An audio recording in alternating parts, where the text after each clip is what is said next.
Bonsoir et bienvenue à tous à notre webinaire sur les différences entre le burn-out et la dépression. Merci d'arriver. Je vois qu'il y a Virginie qui vient de nous rejoindre, Thierry. Installez-vous tranquillement chez vous pour pouvoir suivre à distance ce webinaire. Bonsoir Flore et Thierry. Voilà, vous arrivez dans la salle d'attente progressivement. Marie-Pierre, Sandy.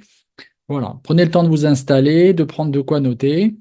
Notre objectif aujourd'hui, ça va être de fournir des outils pour reconnaître les symptômes, comprendre les causes et apprendre les meilleures pratiques pour la gestion, la prévention et le traitement de ces deux conditions particulières que sont le burn-out et la dépression. Voilà, les personnes continuent à arriver. On va gérer la technique au fur et à mesure et on va pouvoir maintenant commencer tranquillement. Voyons ensemble les objectifs du webinaire. Il va nous falloir tout d'abord comprendre les différences entre le burn-out et la dépression. On va apprendre à reconnaître les symptômes distinctifs, explorer les causes de ces deux processus particuliers, ce qui nous amènera par la suite à pouvoir discuter des stratégies de prévention, de connaître les approches de traitement et j'en profiterai pour faire une petite parenthèse pour vous présenter la formation en e-learning des nouveaux outils de prévention du burn-out. Donc, dans un premier temps, je vais vous présenter le webinaire et ensuite nous aurons un espace d'échange. Vous pourrez poser vos questions par écrit dans le chat et auxquelles je répondrai au fur et à mesure. Commençons par les définitions. Comme on l'a vu, le burn-out et la dépression sont considérés comme des conditions distinctes, mais qui peuvent, on le verra, parfois et même souvent se chevaucher. Commençons par définir ce qu'est le burn-out. C'est un problème de santé mentale sérieux, mais qui n'est pas classé comme un trouble mental diagnosticable ni une maladie par l'Association américaine de psychologie. Il est défini dans le CIM-10 comme un syndrome lié au travail, un état d'épuisement vital. Ce qui va nous intéresser, c'est une simple définition du burn-out comme un syndrome psychologique qui résulte d'un stress chronique au travail. C'est un terme qui est apparu dans les années 70 pour décrire les difficultés psychologiques des professionnels de santé qui ressentaient rapidement un épuisement psychologique et émotionnel avec des symptômes qui étaient similaires à la dépression, mais spécifiques à leur relation avec le travail. Ce qui est important dans l'idée d'un syndrome psychologique résultant d'un stress chronique au travail, c'est que d'abord, ça nous met en évidence l'idée d'un syndrome.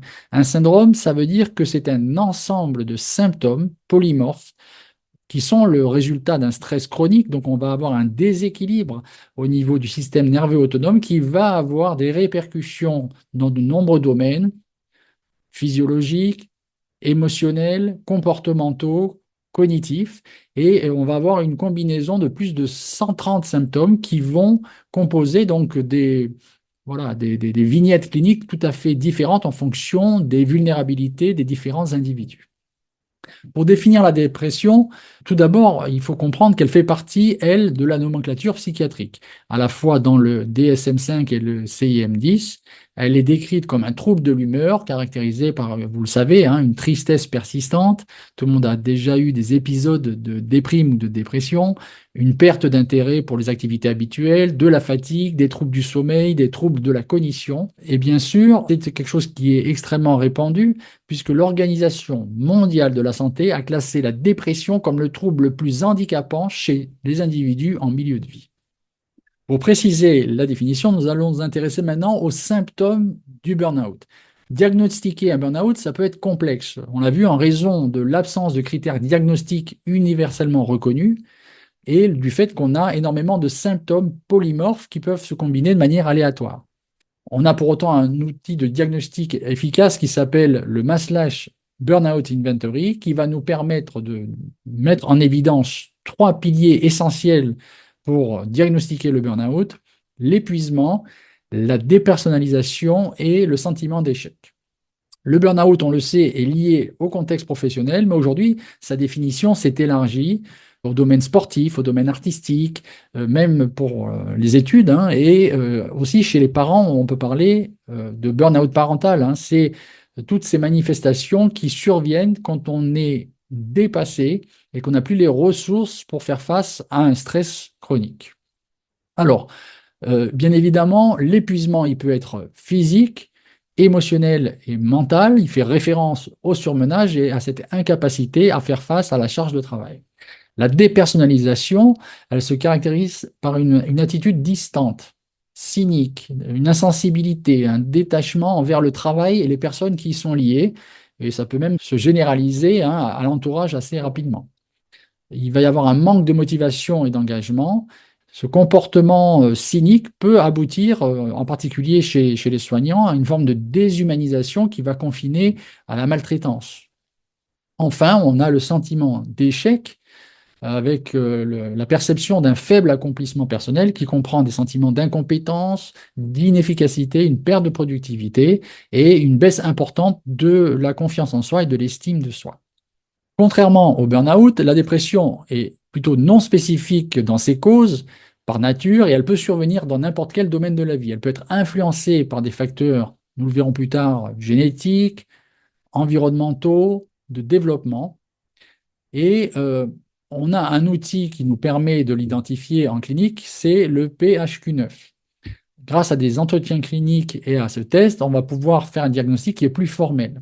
Nous savons que la dépression inclut des changements qui sont significatifs dans l'appétit, le sommeil, les niveaux d'énergie, les sentiments de dévalorisation et d'inutilité. Et pour poser un diagnostic de dépression majeure, il faut qu'il y ait d'abord la présence d'au moins l'un des deux symptômes principaux, c'est-à-dire l'humeur dépressive.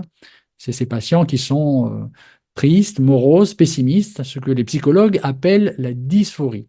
Et il y a un autre facteur fondamental qui est la perte de plaisir pour toutes les activités qui pouvaient auparavant en procurer, qu'on appelle l'anédonie, l'absence de plaisir. Ensuite, dans cette classification PHQ-9, il y a la nécessité d'avoir 4 au moins des symptômes presque tous les jours pendant au moins 2 semaines pour apporter un diagnostic positif. Et on va retrouver là-dedans des idées suicidaires qui sont caractéristiques de la dépressivité.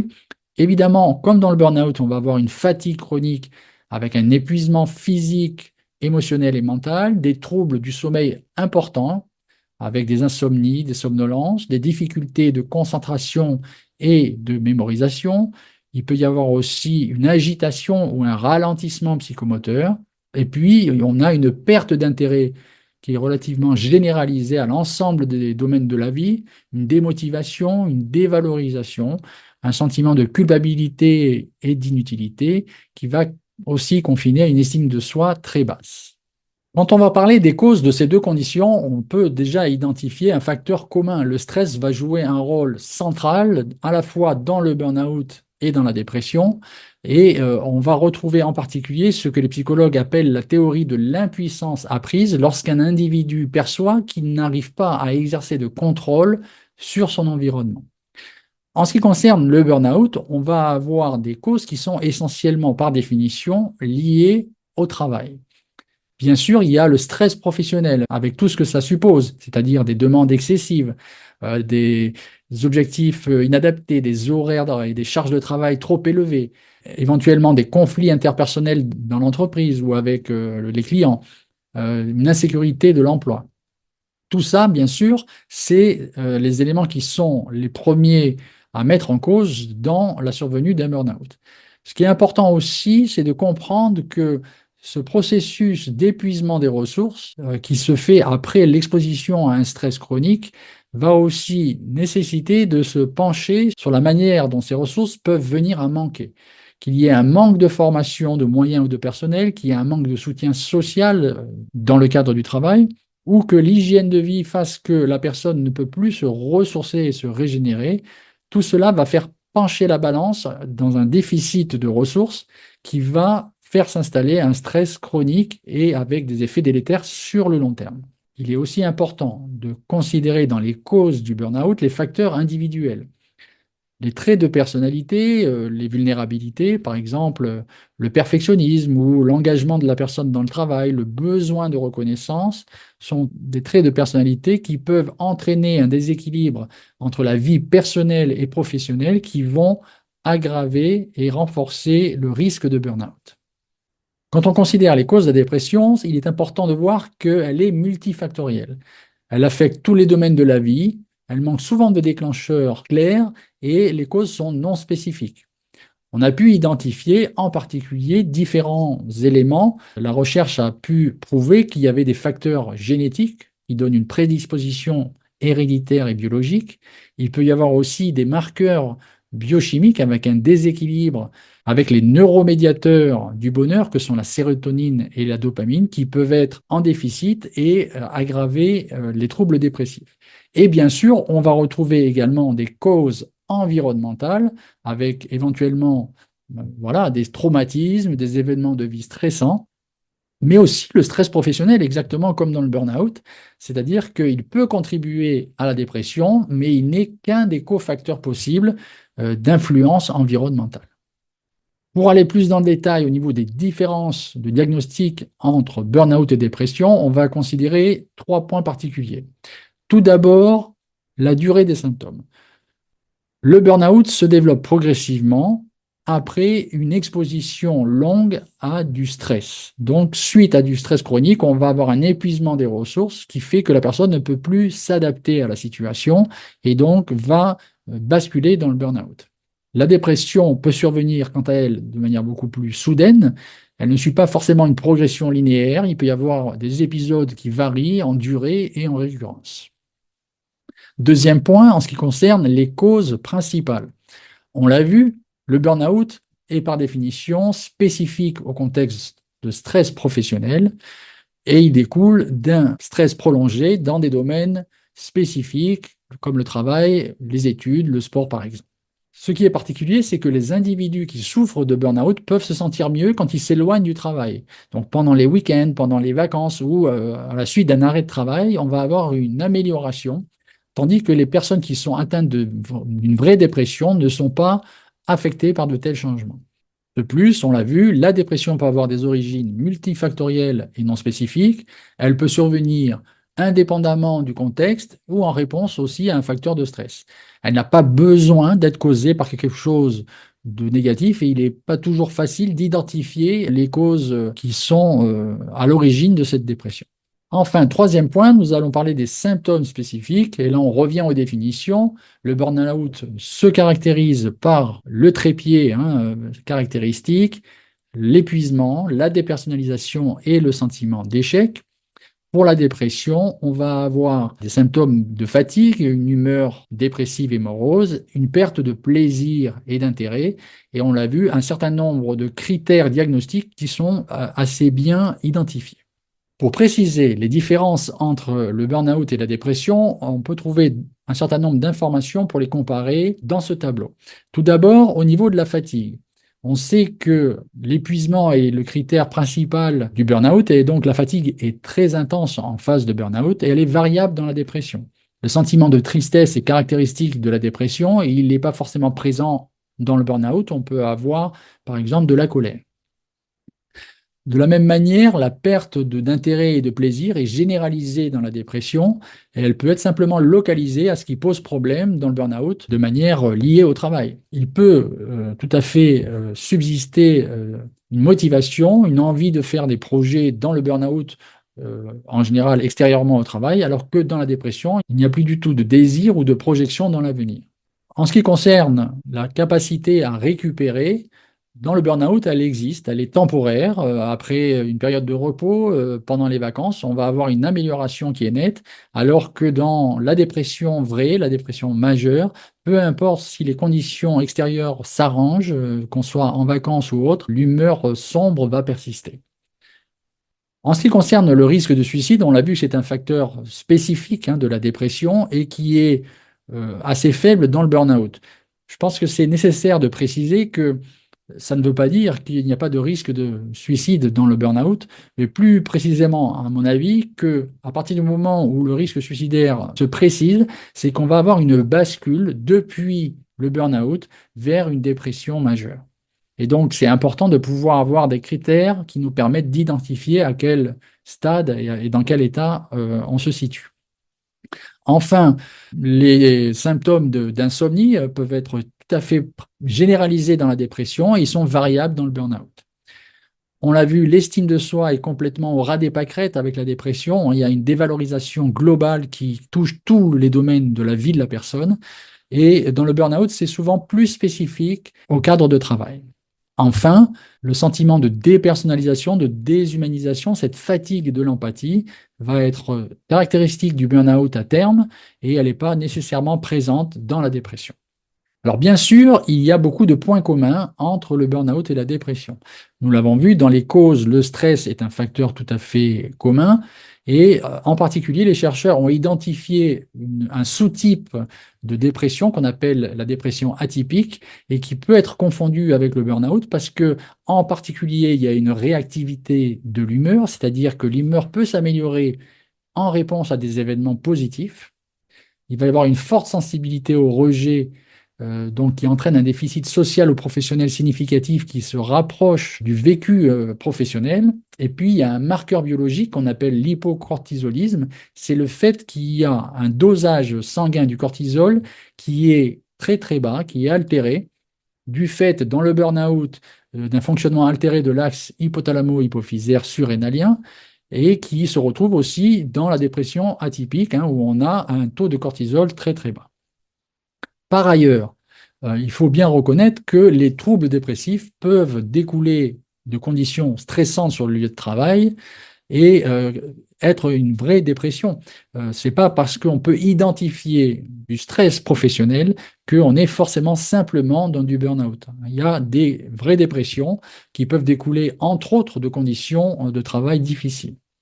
Et par ailleurs, on en a déjà parlé, le burn-out peut évoluer en dépression chez des personnes qui peuvent être prédisposées.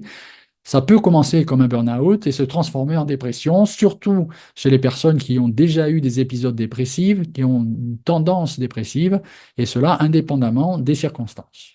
Il se pose effectivement la question de savoir s'il y a des liens entre burn-out et dépression, et les recherches qui ont été menées au cours des 10 dernières années ont montré que la majorité des individus qui présentent des fréquences élevées de symptômes de burn-out remplissent également les critères diagnostiques de la dépression. Et il a été constaté que des symptômes de burn-out et de dépression peuvent évoluer dans le temps de manière variable.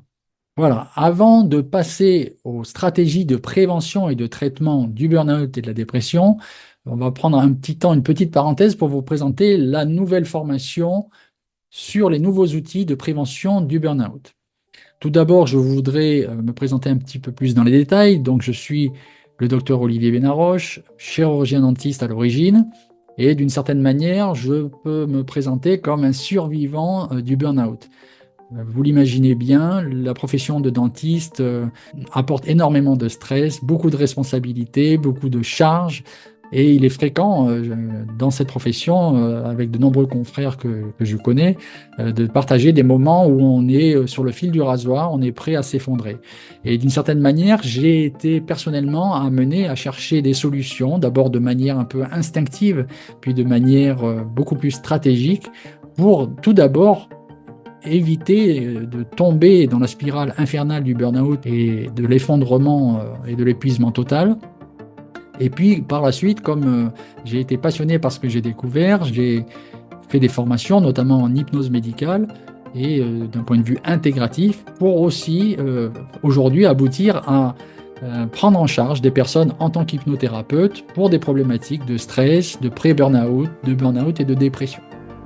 J'ai eu à cœur, et aussi, après une vingtaine d'années de recherche et de mise en pratique de différents outils pour faire face au stress et au burn-out, de créer une école, Obi-Wan Formation, qui est un institut certifié Calliope, qui aborde des thématiques de communication, de développement personnel, de thérapie et de santé en général, avec différents modules de formation à la fois en présentiel et en distanciel, pour pouvoir apporter ma pierre à l'édifice et pouvoir partager ses connaissances et ses outils. Donc cette formation est une formation que j'ai voulu très complète, qui d'une part permet d'avoir une compréhension globale des processus du stress, du processus du burn-out, qui permet aussi d'identifier les facteurs de risque et les vulnérabilités individuelles, pour ensuite pouvoir développer de manière stratégique les ressources qui sont disponibles, les ressources qui sont manquantes, et avoir aussi la possibilité d'utiliser différents outils de manière stratégique. L'idée, c'est d'être dans la lignée de la médecine intégrative, c'est-à-dire de pouvoir combiner à la fois une approche scientifique et médicale avec de la pharmacologie quand c'est nécessaire, mais aussi de pouvoir tirer avantage de la médecine alternative, voire de la médecine traditionnelle. Dans cette formation, vous aurez accès à des vidéos, à des quiz, à des tests, à des scripts, à des vidéos et des cours d'auto-soin et à une communauté de soutien. Elle s'adresse à la fois à toute personne qui désire apprendre à gérer son stress et à se protéger du burn-out, mais aussi à tous les professionnels de l'accompagnement, que ce soit les coachs, les thérapeutes, les professionnels de santé, en fait tous les soignants qui pourraient avoir besoin de développer leur prise en charge de leurs clients ou patients avec des techniques avancées et efficaces. Elle se déroule en distanciel, en e-learning. Ça permet de commencer la formation quand vous le désirez, d'avoir un cours à domicile avec un accès illimité pour faire tout cet apprentissage à votre rythme, avec la possibilité de revoir les cours à volonté, de répéter les exercices et les auto-soins sans limitation de temps. Ça représente également une économie d'énergie, de temps et d'argent, parce que cette formation en présentiel se déroule normalement sur 4 jours. Mais là, vous n'avez pas la fatigue du déplacement, vous ne perdez pas de temps dans les pauses et vous évitez également les frais de voyage ou de logement qui amènent rapidement ce type de formation à un coût de 1000 à 1500 euros. Donc cette formation coûte 495 euros et avec l'offre spéciale de lancement, une promotion temporaire de 40% vous permet de faire une économie de 198 euros pour avoir la formation complète pour seulement 297 euros. Quand on imagine les années de travail que ça représente, c'est une somme qui est véritablement modique pour avoir à votre disposition l'ensemble des connaissances, l'ensemble des outils qui vous permettent de faire face à la fois au stress et au burn-out. Pour les plus rapides, il y a une proposition supplémentaire, un bonus de coaching individualisé et je propose 1 heure de suivi en ligne aux 10 premiers inscrits. Dans cette formation, vous allez avoir 70 vidéos qui vous permettent d'avoir les cours et les exercices en accès immédiat et illimité, des quiz et des tests qui vous permettent de savoir en temps réel où vous vous situez, tant au niveau de vos connaissances que de votre état de santé. Vous allez aussi avoir accès à des scripts pour pouvoir avoir tous les protocoles en intégral disponibles quand vous en avez besoin. 20 exercices d'auto-soin à l'aide des vidéos et des scripts qui vous permettent de prendre soin de vous de manière complètement autonome, un peu comme si vous aviez un thérapeute à domicile, ou pour les utiliser avec des proches ou des clients qui pourraient en bénéficier. Vous aurez aussi accès à une communauté de soutien en ligne sur la plateforme de cours à laquelle je participe pour pouvoir échanger dans un espace confidentiel et sécurisé, recevoir des conseils et des réponses à vos questions de manière régulière. L'ensemble de la formation a une approche intégrative, c'est-à-dire la possibilité de combiner différentes techniques pour plus d'efficacité et de choisir ce qui vous convient sur mesure. Vous aurez à disposition une formation d'avant-garde tout en un où vous apprenez et appliquez des outils pour renforcer vos ressources, la nutrition, l'exercice physique, la luminothérapie, les compléments alimentaires, l'aromathérapie, l'homéopathie, des techniques psychocorporelles de respiration, de relaxation, de méditation ou d'auto-hypnose, des techniques plus émotionnelles comme le développement de l'intelligence émotionnelle ou les techniques d'EFT, et des techniques aussi cognitives de restructuration, de recadrage ou de recentrage. Donc vous avez vraiment tout en un dans cette formation, avec une offre spéciale à durée limitée, vous vous en doutez bien, qui l'amène à simplement 297 euros. Vous pouvez vous connecter sur la plateforme avec le lien d'inscription qui est inscrit sur l'écran et pensez à réclamer votre réduction en tapant le code WEB40 au niveau du coupon de promotion. Vous retrouverez tous ces éléments de lien dans la description de la vidéo que je mettrai sur YouTube. Voilà, les choses sont dites et nous allons pouvoir continuer sur les stratégies de prévention, de gestion et de traitement. En ce qui concerne la prévention du burn-out, il est bien évident qu'il va falloir travailler sur un équilibre entre la vie professionnelle et la vie personnelle. Il faut apprendre à fixer ses limites, à débrayer, à prendre des pauses, à s'accorder du temps pour soi. Et puis, il faut également développer les ressources. Les ressources, c'est tout ce qu'on a vu avec les techniques psychocorporelles qui permettent également de gérer le stress de manière beaucoup plus efficace en rééquilibrant le système nerveux autonome. Enfin, il est important aussi d'apprendre à demander du soutien. Alors, ça peut être à l'aide de collègues, de l'encadrement, mais aussi d'aller rechercher l'aide de professionnels de santé, de thérapeutes, et pourquoi pas d'avoir aussi accès à des groupes de parole ou à des groupes de supervision, en particulier pour les soignants qui travaillent de manière un petit peu isolée. Il est important également de voir le burn-out et ses manifestations comme quelque chose qui n'est pas forcément très confortable ni agréable, mais comme un signal d'alarme qui, quelque part, nous invite à réfléchir sur la condition de notre travail. Et il peut être nécessaire à cette occasion de se poser véritablement la question si nos attentes sont toujours valables, si le travail dans lequel on est engagé répond aussi à nos désirs et à nos valeurs. Et dans certains cas, il y a de nombreuses personnes que j'accompagne qui sont amenées à considérer ce signal d'alerte comme un moment clé de leur vie pour réorienter leur énergie, réorienter leurs désirs vers quelque chose qui a plus de sens. Donc, il est important à ce moment-là de questionner non seulement les conditions de travail, mais aussi les attentes qu'on peut avoir placées au début de sa carrière ou à un moment donné où on atteint une certaine maturité. En ce qui concerne la prévention de la dépression, on est assez proche des éléments du burn-out, c'est-à-dire qu'il faut être capable à un moment donné de réinstaurer un mode de vie plus sain avec de la nutrition, de l'exercice physique, l'hygiène du sommeil, des programmes de bien-être. Aussi nécessaire de développer un réseau social avec un soutien positif, social et familial pour lutter en particulier contre l'isolement qui est un facteur aggravant. Encore une fois, on va utiliser des techniques de gestion du stress, des techniques psychocorporelles ou cognitives et comportementales. Et ce qui est important, hein, dès qu'on a le doute qu'il puisse avoir une dépression, c'est de consulter des professionnels de la santé mentale, des généralistes ou des psychiatres, pour pouvoir, le cas échéant, à partir de rendez-vous périodiques pour surveiller et intervenir de manière rapide s'il y a des signes avant-coureurs avec des traitements médicamenteux si nécessaire. Voyons maintenant les différents traitements et on voit qu'on a une pyramide à trois niveaux où à la base on va parler plutôt du burn-out, au milieu de la combinaison et puis tout en haut plutôt de la dépression. Vous l'avez compris, un diagnostic précis est crucial pour mettre en place des stratégies de prévention et de traitement appropriées. En ce qui concerne le burn-out, on va d'abord avoir besoin de se concentrer avant tout sur un changement d'environnement. Changer l'organisation, améliorer les conditions de travail, réduire la charge de travail, permettre une meilleure formation, un meilleur soutien social, mais également, nous l'avons vu, augmenter les ressources personnelles. C'est-à-dire qu'on va cibler les trois dimensions du burn-out. Pour l'épuisement, on va vouloir renforcer les ressources, on va vouloir rééquilibrer le système nerveux dans un sens parasympathique. Et puis, on va aussi mettre en place un certain nombre de changements dans le mode de vie, favoriser le repos, la nutrition, l'exercice physique, etc. En ce qui concerne la dépersonnalisation, qui est un critère spécifique du burn-out, qui résulte d'une certaine fatigue de l'empathie, eh bien, on va apprendre à se protéger et puis à faire un travail aussi de recadrage en s'intéressant aux effets de la gratitude et de la compassion.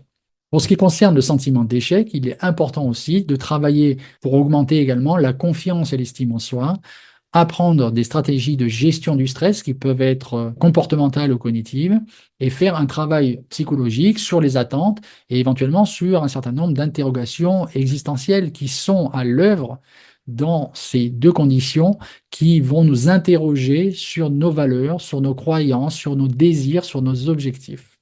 La dépression va nécessiter souvent des traitements plus lourds, non seulement évidemment des changements de mode de vie, mais aussi l'intervention d'un traitement médical.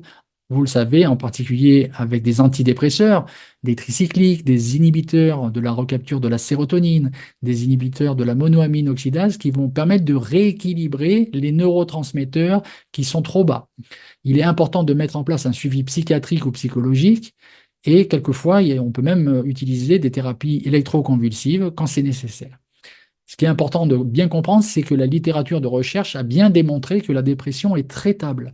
Il y a des preuves de l'efficacité de différents types de traitements et il y a un consensus en faveur du traitement pharmacologique pour les dépressions qui ont des niveaux élevés de sévérité. Pour les dépressions majeures, il est important d'utiliser la pharmacopée. En conclusion, on pourrait dire que tout est une question d'éclairage. Bien que le burn-out et la dépression partagent certains symptômes, certaines causes, elles peuvent aussi varier par leur manifestation et leur traitement. Et reconnaître ces différences est essentiel pour une évaluation et une prévention, voire même un traitement efficace. Nous avons vu que dans les définitions, dans les symptômes, on peut faire la part des choses, et d'une certaine manière, il faut être capable de voir s'il peut y avoir une bascule ou un chevauchement. Certains auteurs vont parler du burn-out comme quelque chose qui est exclusivement lié au travail, mais on sait que ça ne va pas s'arrêter à la porte de l'entreprise. En particulier, un chercheur suisse en psychologie qui s'appelle Renzo Bianchi a mis en évidence que le burn-out et la dépression ont tendance à se chevaucher à la fois au niveau des causes et des symptômes, et que ce chevauchement est largement sous-estimé. Pour lui, le concept de burn-out peut ne pas être utile en termes de santé publique. Pour lui, l'étiquette de burn-out a été démontrée comme augmentant le risque de laisser de côté les troubles dépressifs non traités. Par ailleurs, tant que la stigmatisation et la honte sont associées aux troubles psychiatriques, il y a un risque que ces maladies telles que la dépression soient moins susceptibles d'être reconnues, identifiées et traitées de manière appropriée. Donner une étiquette de burn-out en la cantonnant au monde du travail peut poser le risque de ne pas voir la réalité d'une dépression qui découle ou qui est concomitante au burn-out. Il est important que chacun d'entre nous puisse accepter tout d'abord en lui-même ses vulnérabilités et ses faiblesses pour pouvoir aussi les accepter chez les autres et d'une certaine manière être tout à fait ouvert à la possibilité de maladies psychiatriques temporaires et d'y apporter des solutions complètes, des solutions créatives et qui permettent d'évoluer vers un mieux-être général ou individuel. Voilà, je suis arrivé au terme de cette petite présentation. Comme je vous l'ai dit au début, il est possible de me poser des questions dans le chat, je pourrai répondre. N'hésitez pas à vous exprimer, à poser des questions ou à donner des témoignages si nécessaire. On se laisse quelques minutes par rapport à ça. Alors oui, Flore, merci pour la question. Oui, bien sûr, il peut y avoir des liens entre un choc post-traumatique et un burn-out, hein. Il y a certains chercheurs d'ailleurs qui considèrent que quand on regarde dans les détails tous les éléments qui sont constitutifs du diagnostic de stress post-traumatique, on retrouve un grand nombre de cases qui sont similaires avec le burn-out. Et encore une fois, on est dans cette idée où on ne va pas avoir de catégorie hermétique, hein. Et bien souvent, dans des conditions qui sont aversives, hein, dans le travail, on va avoir quelquefois aussi des conflits importants avec la hiérarchie. Très certainement, on est dans une problématique de choc post-traumatique liée même au travail, c'est-à-dire que les personnes vont être dans une problématique d'évitement du travail parce que c'est devenu quelque chose qui est insupportable et qui est devenu traumatique. Donc il y a en effet un chevauchement entre ces différentes conditions. Ça pose un problème dans le sens où effectivement, il est quelquefois difficile de faire la part des choses, mais parce que les choses ne sont pas forcément monolithiques. Et ça pose un avantage particulier, c'est que des outils qui sont efficaces pour la prise en charge du stress chronique peuvent aussi apporter une résolution dans le cas soit des stress post-traumatiques, soit du burn-out par exemple. Dans la formation, j'ai aussi une série de vidéos pour faire un exercice d'auto-soin avec les mouvements alternatifs des yeux. Et l'idée, c'est effectivement d'avoir des outils qui permettent de faire le choix entre différentes approches en fonction de la singularité de la survenue des symptômes. Alors, une question de Virginie. Oui, oui, oui, ben, je comprends tout à fait. Ça, c'est un autre risque, hein. C'est que quand il y a des critères diagnostiques qui ne sont pas clairement définis, il y a le risque de tomber dans le tout médicament. Il y a des situations dans lesquelles, en particulier dans ces situations urgentes, où les antidépresseurs sont nécessaires. Ce sont des béquilles utiles pour éviter que ça dégénère trop rapidement et trop fortement. Donc, il y a vraiment énormément d'études qui mettent en évidence l'efficacité des antidépresseurs. Mais mon idée, en tout cas, c'est que ça ne doit pas être une finalité, avec, encore une fois, une prise en charge intégrative, avec de la médecine générale, de la médecine psychiatrique, et puis également des outils psychocorporels ou même simplement d'hygiène de vie, quoi. Sandy nous dit que l'allopathie est utile, mais ne devrait pas être prescrite sur le long cours. En effet, c'est mon idée, hein, c'est-à-dire que c'est tout à fait utile tant qu'on ne peut pas faire autrement. C'est comme la béquille de celui qui s'est cassé le pied. À un moment donné, il faut trouver un moyen de retrouver son équilibre et de se remettre à marcher pour, après rééducation, se débarrasser de la béquille, hein. Et c'est pour ça que les techniques psychocorporelles, les techniques aussi de psychothérapie, que ce soit le FT, le MDR, la restructuration cognitive, les thérapies comportementales et cognitives, tout ça va pouvoir apporter des éléments de réponse. Une question de Virginie qui demande si la ménopause peut amener à une dépression. Alors, ce qu'il faut savoir, c'est que d'une manière assez claire, le burn-out est souvent lié à une problématique hormonale, en particulier les hormones du stress, hein, c'est-à-dire l'adrénaline et le cortisol qui vont d'une manière chronique vraiment piocher dans les ressources du corps. Et donc, ce déséquilibre hormonal peut, dans certains cas, aussi être augmenté par certaines dispositions différentes. Donc on peut avoir, hein, on l'a vu, des conditions de baisse de ressources et probablement que la ménopause et des problématiques de thyroïde peuvent être favorisantes dans des problématiques de troubles dépressifs. Et c'est pour ça que bien souvent, il est important d'avoir la possibilité de faire des examens le plus poussés possible. J'invite les personnes à aller faire des examens chez des micronutritionnistes, chez des endocrinologues, pour mettre en évidence des déséquilibres qui peuvent être à l'origine d'un effondrement des ressources, hein, ou d'un déséquilibre qui peut quelquefois être traité par des choses toutes simples, hein. Quelquefois, il suffit de compléments alimentaires, de modifications nutritionnelles pour ramener un équilibre. Voilà, merci à vous, hein. J'espère que ça vous permet d'avoir des éclairages, hein. L'idée d'un webinaire comme ça, c'est pas d'apporter évidemment toutes les réponses en profondeur, mais de voir les choses de manière un petit peu plus large et de pouvoir aussi développer cette information auprès des personnes qui en auraient besoin, hein. Les neurosciences ont fait un effort incroyable depuis une vingtaine d'années. Ça nous donne énormément de clés pour mettre en place des moyens aussi de favoriser, d'une certaine manière, la science du bonheur et de pouvoir s'équilibrer, se rééquilibrer en comprenant ce qui conditionne dans le fonctionnement du cerveau les différents états émotionnels et mentaux. Voilà, ce webinaire touche à sa fin. Merci encore à tous pour votre participation active. J'espère que ça vous a été utile et informatif. Si vous avez besoin de plus d'informations, de ressources, vous pouvez consulter les liens qui sont en commentaire. Et voilà, je vous souhaite de prendre soin de vous, de rester connecté pour découvrir nos prochains événements. Et n'hésitez pas à partager vos retours avec toutes les personnes qui pourraient en bénéficier. Passez une excellente soirée et à bientôt.